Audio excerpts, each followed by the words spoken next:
cidades do Grupo Bauru e da Formação Kaiowá, apresentando espessuras médias de 8 a 30 metros, respectivamente, associada a relevo colinoso, então dá uma ideia de relevo, e localmente relevo de morrotes, granometria predominantemente arenosa, refletindo certa correspondência com seu grau de laterização, e a litologia recoberta, mais siltosa e argilosa, sob os siltíceos, argilitos e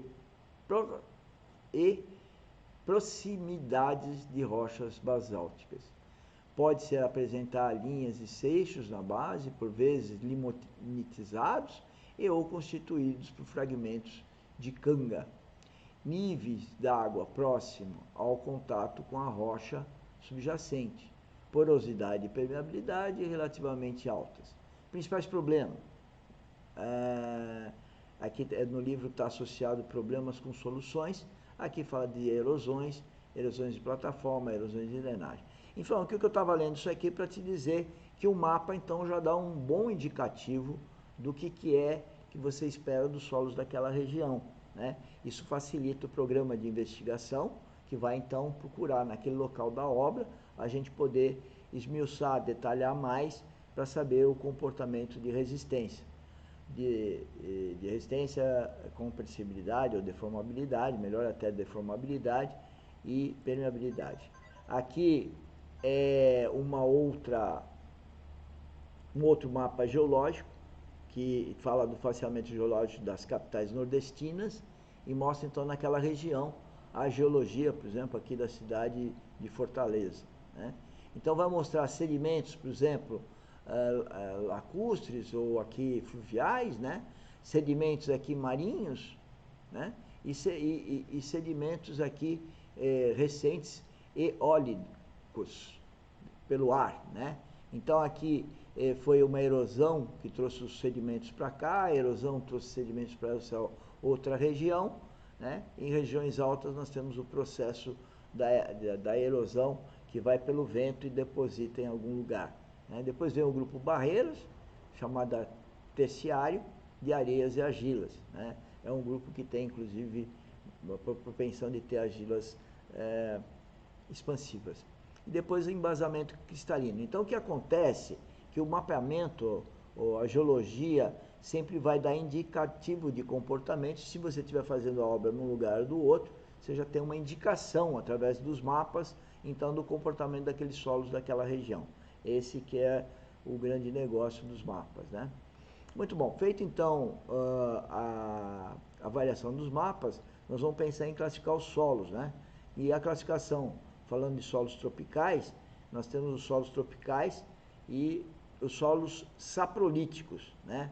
Os lateríticos, os tropicais são divididos aí em lateríticos e saprolíticos. Os lateríticos é produto de uma lixiviação do óxido de ferro, que dá uma resistência a ele melhor do que ele tinha. Em contrapartida, os solos saprolíticos são solos que podem causar isso quando de uma escavação. E isso também pode estar relacionado a um comportamento desses mesmos solos compactados.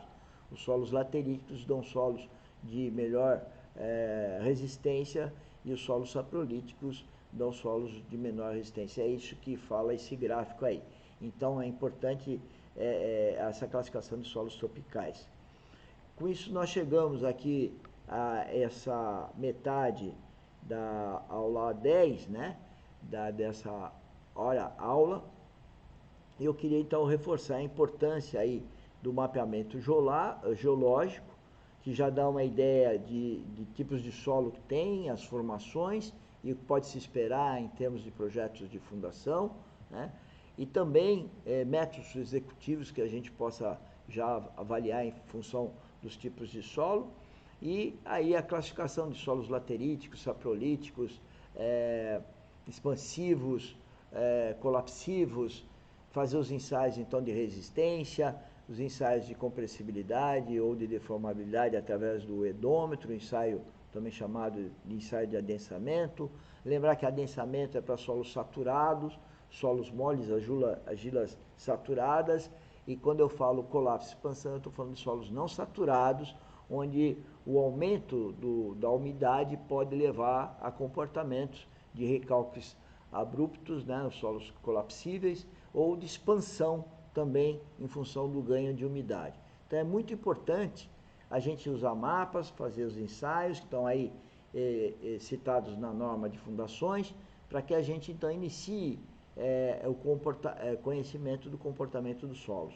Nós vamos continuar falando desse assunto, sobre essas propriedades de engenharia, e começamos aí com mapas e pensando, focando a importância de conhecer então essas propriedades de engenharia para poder então fazer o projeto de fundações e também acompanhar a obra, a execução dessas fundações em função desses comportamentos, porque em função desses comportamentos que a gente vai poder fazer o projeto. Então é fundamental essa coleta de dados, que é o capítulo que a gente está, onde nós estamos falando de investigações geológicas e geotécnicas. Continuando então, solos colapsivos e expansivos, né? Nós temos aqui uma figurinha mostrando aí que é o vazamento de uma rede de água, né? E essa pode ser uma rede pluvial, pode ser uma rede de esgoto, uma rede de águas industriais, enfim, a água aí no solo, sendo um solo vulnerável a esse aumento de umidade, ele pode ter comportamentos colapsivos e expansivos que geralmente estão relacionados com essa propriedade de colapso e expansão. E é isso que eu queria assim destacar com essa figurinha de baixo. Ela está mostrando aqui recalque com tempo. Quer dizer o seguinte, que eu tenho que estar lá o solo, ele está sobre um carregamento, mas se eu inundar, então eu sigo essa linha vermelha, ou seja, eu colapso, né? Aqui no outro gráfico, ele está sobre um carregamento, né? E aí eu ponho água, ele colapsa. Então a linha vermelha, tanto nesse caso, recalque com o tempo, está lá o solo. Se eu ponho água, entro na linha vermelha que indica então o colapso. Solos moles e matacões. Aqui nós estamos mostrando então uma rua já feita e o problema de solos moles